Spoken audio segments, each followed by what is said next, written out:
Yo, what is good, everybody? It's your boy, the Strongest Wizard, and tonight is indeed fight night, and we have ourselves another OP06 match here, our last one for the channel. We have myself on the left-hand side rocking out that green UTA, as well as Swish21 with that brand new starter deck 13 Sabo. Now, I do have to mention I'm currently in the EBO1 waiting room here for UTA. I can't wait for the support that EBO1 gives to UTA, like the Sanji as well as the 2-cost blocker. It's very exciting stuff, and even some more exciting stuff to talk about. I currently have a stream on a platform I've never even streamed on before. On this Friday, May 3rd, I'm actually going to be streaming on Whatnot. Yeah, you heard me correctly, Whatnot. I'm going to go ahead and be auctioning off a couple EBO1 packs and going through all that stuff, doing giveaways. It's super exciting stuff. I'm going to go ahead and go into more detail all about that on my giveaway winners video, which is going to be happening tomorrow. So hopefully you guys catch that, and hopefully you sign up for the giveaway, because I'm giving away 4 custom playmats as well as a sealed starter deck 13 thanks to DXN. So definitely check that out. I'll have the link for the Whatnot stream as well as the giveaway video down below. So getting back to this match here, we have myself at 5 Dawn. Swish currently has 3 life, and he has a Kiku on board. So we're swinging 7k into life. We're going to go ahead and cry and put that Mihawk straight to the bottom of the deck. And does this 7 connect? No, it does not, but we do get 2 cards out of Swish's hand, and we're going to do it right back again. And this time it does connect with that I am invincible, of course, being able to resend the leader and swinging once again. So now Swish here currently sitting at 6 active Dawn. That's quite a bit of Dawn here, and if you don't know exactly what Sabo's leader ability does, is that when there's a 7k 3-cost or higher body on the board, you're actually able to put it back to the top of your life and then give one of your other characters plus 2,000 until the end of your opponent's turn. This is really nice when you have great cards with Rush here, so really good here. So we do see 2 7k swings connecting, and now we have the Shiraya using leader ability here to put Kiku right on the top again, and then putting Shiraya, giving him plus 2k power. So I know what you guys are thinking, well, that's just a 6k blocker. Well, think again. With Shiraya's ability, when attacking or when blocking, he can copy your opponent's leader's attack power. So I'm swinging 5k. If Shiraya were to block here, he would be a 7k blocker, because he does gain the 1k off of that UTA. So he does end up actually letting it go, giving him access to the, of course, the Kiku. And then now I see myself playing the 7-cost Luffy. And now I'm debating here how I want to sequence this. I am debating here whether I want to play the 4-cost Zoro or play the double Brook and Usopp. I choose to do it this way because I feel safe enough to not die essentially the following turn, and I feel safe enough to go down to 1, maybe even 0 life for the following turn.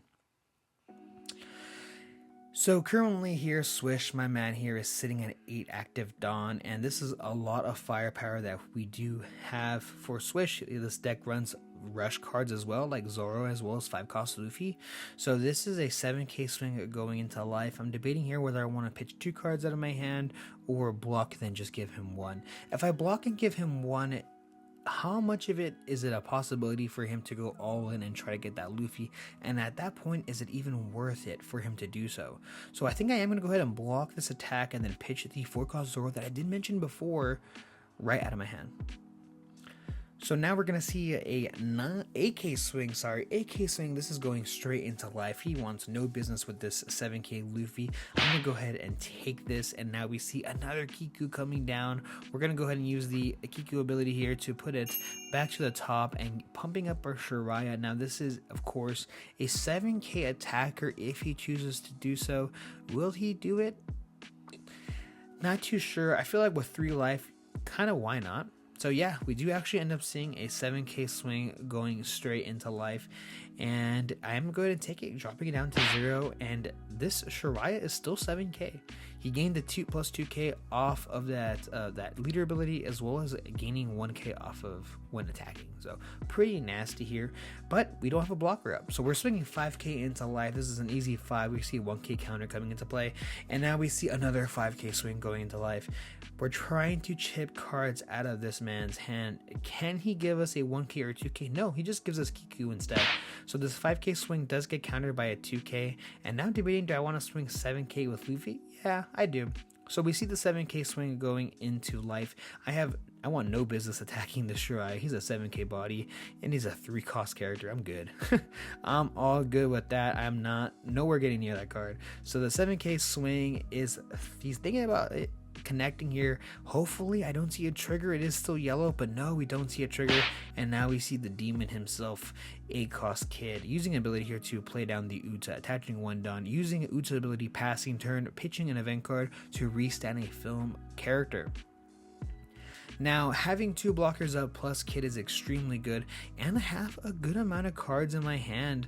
I just want to give a quick shout out to DXN here for making this amazing little platform slash stage here for me. If you notice, we have little card holders now, so it's pretty official now, guys. It's pretty official. Currently working on of course, a hand cam for both of these setups here.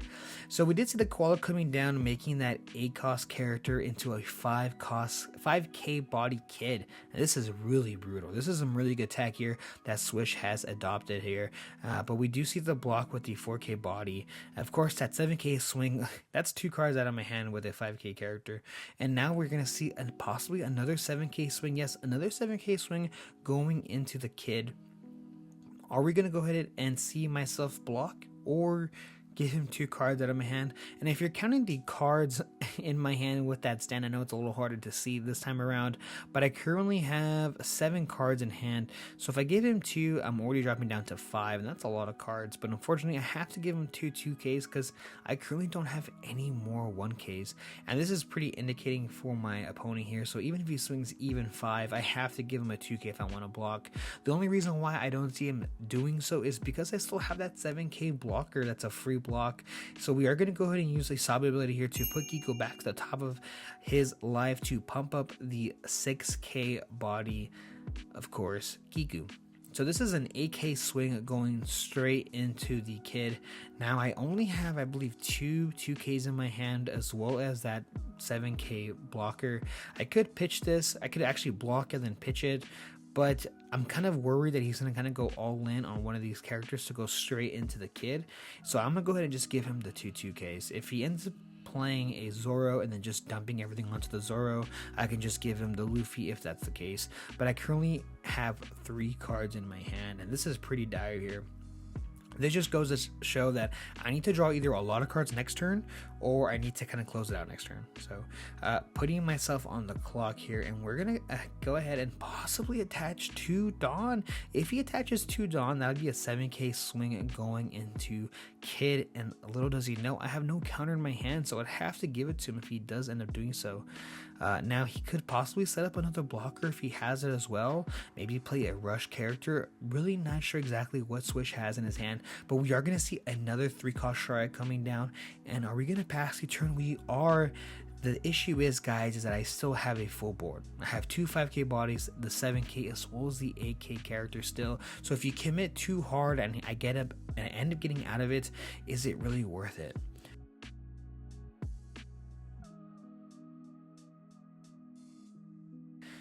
So Swish deciding to kind of stay a bit more defensive, as well as, some pretty good damage is pretty big here. So we do see a 7k swing going into life. Now I swing with the characters first over the Uta because of Shiraya. Shiraya is able, of course, to copy the attack power of my leader. If I swing at 7, those become 7k blockers, and I only have 4 cards in hand, as you guys can see. So this 7k swing, I'm really hoping it does connect. Either way, I just don't want him to counter out of it. That's essentially what it is. He still has, I think of it like 4 life. He has two blockers, and he has 2 life. The only grace that I have here is the fact that one of those cards in life is dead. Technically, that Kiku has no purpose for him here. So we are going to swing a 7k with that Usopp. Is he going to block once again, or are we going to possibly get the 0 cost? Yes, we get the 0 cost, pitching a 1k, I believe. I believe that kid character Ace is a 1k. So now we see an easy 7k swing going into life. Now the Shiraya is still a 5k blocker, so we might see him just eat up this Kiku, and yes, we do end up seeing him just play the Kiku. Now, guys, for sure I am definitely dead for the following turn if I don't close this out right now, or if I end up setting up another Uta to restand my Luffy is definitely a possibility. So I am swinging 7k into life here. I do end up grabbing that I am invincible, and I had one from earlier, but now this really opens the door for me to try to close this game out. Is it a bit risky? Yes, it is, but he takes the life, dropping down to 0. Now I can, if I do the math correctly, I can swing 8-8, or I could swing 7-9, but the way the board state is laid out, he's not grabbing any more cards. So if the first 8k does connect, I could possibly take this. So we're gonna go ahead and use the I am invincible here to restand my leader, and even though the Shariah does copy the character, if he just blocks it, can he survive another 8k? The question is, I need to commit, right? These are the kind of turns where you're debating in your head whether you want to do it or not. I need to commit to a play. Whatever it is, I have to be solidified in what I'm choosing my options to be. And swinging 8k, and 8k is definitely the best play I currently have. So swinging 8k does connect, and the 8k does connect, taking the game. Thank you guys so much for checking out this channel. This video, I really do appreciate it, and stay tuned because I have a ton of new One Piece content coming out soon. See ya.